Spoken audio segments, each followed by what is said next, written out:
வயது கூடினாலும் உடலும் மனதும் இளமையாக இருக்க முடியும்னு நிரூபிச்சவர் நடிகர் சிவகுமார். 80 வயதை கடந்தும் இன்னும் அதே உற்சாகம், அதே சுறுசுறுப்பு. இதற்கான ரகசியம் என்னன்னு கேட்டா அவர் சொல்வது ஒரே ஒரு விஷயம்: உணவு முறை. காலை எழுந்தவுடன் பழைய சாதம், 2 டம்ளர் மோர், அதோடு பப்பாளி, கொய்யாப்பழம். உடலை குளிர்ச்சியாகவும் லேசாகவும் வைத்திருக்க இது உதவும் என்று அவர் கூறுகிறார். அதிகம் சாப்பிட வேண்டாம், சரியானதை சாப்பிடணும். அவரின் இந்த வார்த்தை தான் வாழ்க்கை பாடம். மேலும் நேரத்திற்கு சாப்பிடுவது, சீக்கிரம் சாப்பிடுவது உடலை எப்போதும் சுறுசுறுப்பாக வைத்திருக்கும். சமீபத்தில் ஒரு நிகழ்ச்சியில் பேசிய அவர் ஒரு சுவாரஸ்யமான நினைவையும் பகிர்ந்தார்.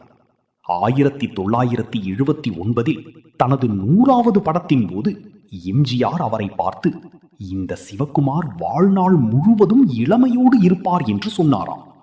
அதை சிரித்தபடி பகிர்ந்த சிவகுமார், இப்போ எனக்கு 80 வயசுக்கு மேல், பார்த்தா வயசான மாதிரி தெரியுதா என்று கேட்டு அனைவரையும் ஆச்சரியப்படுத்தினார்.